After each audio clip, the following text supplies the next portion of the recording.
Hello everyone, this is Adam from the Adam Fans Archives, and this is Battle of the Beasts All Generation episode number 126. We got the 10th battle in round 3, I believe. And this one seems like an interesting matchup. However, we'll be honest, it does seem a bit obvious on who the winner will be. So I'm not expecting this one to be a long fight. So sorry about that. But let's introduce the beasts, even though you can already tell by the title. But anyway, representing Series 7, The Lost World, book number 5 is Ellik, the Lightning Horror. And representing the group of specials, the 8th special to fight in this round, it is Verak, the Storm King. So with these two beasts here, I would say they both fought incredibly hard to get here. And at least they're both water beasts, so that means the battlefield will be at the ocean, the Western Ocean between Avantia and Gwildor. So that's the ocean that they'll be battling in for no reason in particular, but that's where Verak fought Tom, so I think it's fine. Anyway, time to get to the stats. Ellik lurks in swampy water where she can remain hidden from her prey. Despite her thick body, she can dart in the blink of an eye to snatch victims in her sharp fangs. Ellik's blue scales suck lightning from the sky, and she stores the charge, ready to give her enemies a nasty shock. Age 287, power 247, magic level 177, fright factor 85, size 380. Oh, powers and abilities: lightning, attraction, and absorption. She is pretty much a lightning rod and can take as much electricity as she can. Lightning breath: she can shoot the absorbed lightning from her mouth. Enhanced durability, enhanced durability, electricity immunity. Underwater breathing: that is a very likely scenario because she's an eel. And natural weaponry. Weaknesses is limited electricity. Ellik's supply of lightning is limited, and if she runs out of it, she loses her ability to shoot lightning, turn her into just a giant eel. So, whilst that is a weakness, I wouldn't say that's a bad one because look at the size of that mouth. Yeah. And with how big she is, I'm sure she can use her size and her teeth to her advantage to help her out. But yeah, damn. Up next, we have Verak the Storm King. Tom and Alina needed the help of their warrior friend Amelia to fend off this colossal lobster. He had been brought under the thrall of Kenta and Sampaio to wreak havoc on the kingdom of Gwildor. Age 286, power 211, magic level 171, fright factor 94, size 337. Powers and abilities: natural weaponry, natural armor, the shell, storm creation. Verak's presence, his presence alone, creates a storm that can spread through an ocean temporarily. Enhanced strength, enhanced durability, tidal wave generation. Verak can generate tidal waves with his pincers that are powerful enough to destroy entire ships. And underwater breathing. He can breathe both in and out of water, so good for him. Good for him. Weaknesses is loyalty to the jeweled sword and a breakable shell. So that's the stats department done. The battlefield is in the Western Ocean, going on to the Gwildorian Ocean, because those two oceans are connected. And with that, let's begin. So as we open up onto this ocean, hold on, let's move that out of the way. As we open up to the ocean, Verak is at the bottom of the ocean floor, just making his way back to Avantia, just scouring this ocean to try and find his opponent. Ellik is swimming around as well, trying to find her opponent. And when she sticks her head out of the water to see if she's probably against a flying beast, she sees what looks like storm clouds approaching. Ellik, confused by this, is thinking, well, it was sunny a while ago. Why is the storm coming in so fast? Ellik takes a second to think about this and realizes where she's seen a storm suddenly appear out of nowhere before. Ellik realizes who her opponent is and almost grins in a way. Verak, however, is at the bottom of the ocean floor. He sees this gigantic eel and reaches out and grabs Ellik's tail, pulls Elix underwater, and starts swinging her around, trying to slam her into the ocean floor. Ellik, my dog's barking, brilliant. Ellik, quick to axe, swims round, still in the grip of Verak's pincer, and wraps herself entirely around Verak and pulls backwards, pulling Verak's head up, trying to make a quick victory of snapping his neck. But that's not going to happen. Verak launches off the ocean floor and comes out into the above the ocean. I'm hearing construction outside now. Comes out to the surface of the ocean. Ellik bites down onto Verak's pincer and just keeps increasing her bite power until Verak releases his grip off of her tail.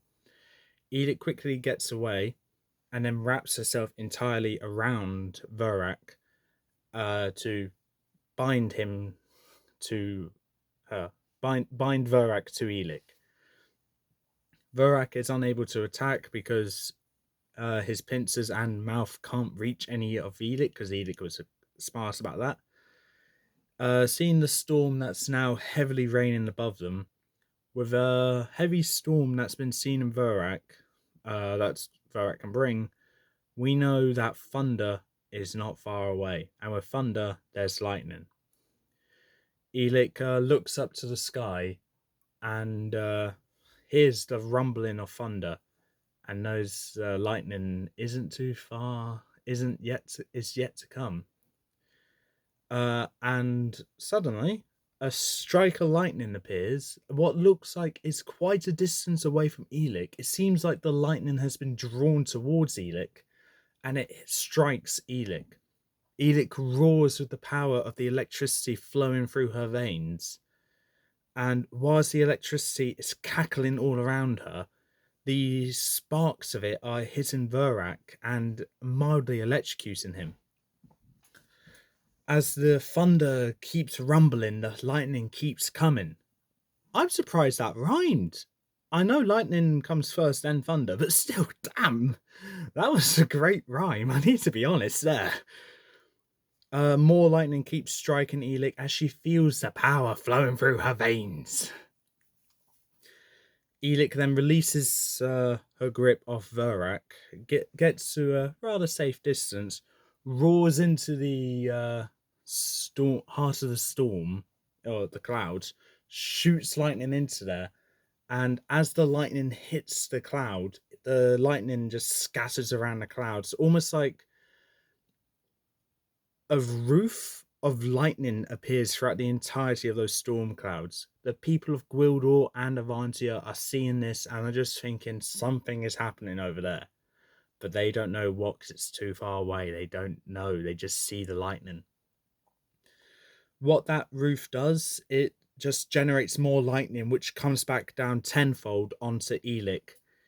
Verak, seeing this electrical monstrosity here, does not know what to do.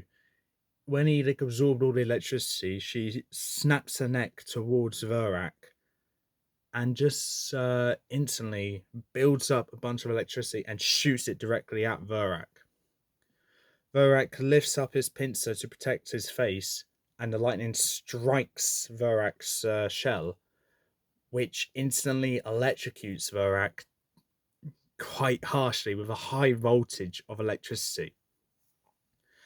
Verak is dazed from this electrical shock, and Ellik, not wanting to give Verak the chance to even catch his breath, shoots another bolt of electricity, but this time hitting the water, hitting the water that both of them are in. The entire ocean gets electrocuted by this blast of electricity. Ellik, completely immune to this, sees Verak just shaking violently from this electrical shock. Around Ellik, she can see fish coming up upside down because they've been electrocuted as well. And the impurities in this ocean are the reason why this electricity is conducting the ocean. Ellik gives Verak credit for surviving this, but whilst Verak is still dazed, Ellik swims up to Verak, wraps herself around his body and her tail around Verak's pincer and snaps it, goes forward for the other pincer, snaps that, and then wraps her tail around Verak's head, whispers into her ear saying, "The storm provides," and snaps Verak's neck. As the body of Verak just lays floating in the ocean, Ellik roars into the storm clouds which are now passing. She disperses any leftover electricity in her and makes her way back to the combat arena. So with that, Ellik has won, Verak has lost. You think Verak should won, please in console. You think that? How are my words final? And Ellik's going on to the next round.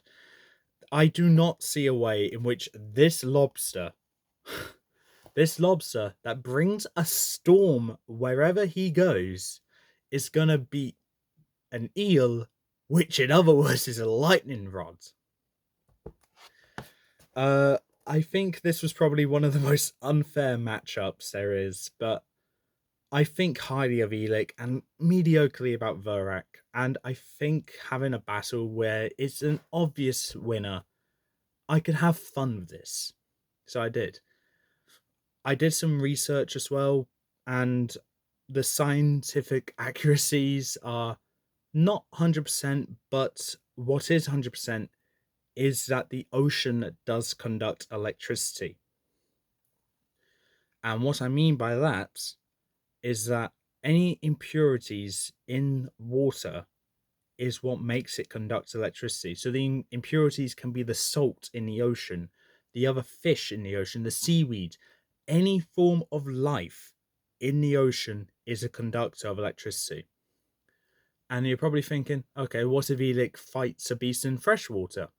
It'll still conduct electricity. Why? Because the beasts and us as humans are also impurities. If you're in fresh water and there's a thunderstorm, for lack of a better word, you're going to have a shocking experience there. So, water and electricity do not mix. But in Ellik's case, it does. And if she's the impurity in the water, then, hey, powerful electricity shot, because she just shoots electricity into the water, absorbs that electricity, and shoots it at her opponent tenfold. Ellik, the Lightning Horror, earned her title as the Lightning Horror. I knew this was going to be a fun battle when I saw the matchup, and yes, I took my time getting to it because of the long break I had. But I feel like I've done this, well, Ellik definitely justice to show that she is an underrated beast in general, but she's a threat in this tournament. Not to be taken lightly. So with that, that's all for this time. If you like what you saw, leave a like, leave a comment, don't forget to subscribe, press the notification bell down in the corner below, and I'll see you next time.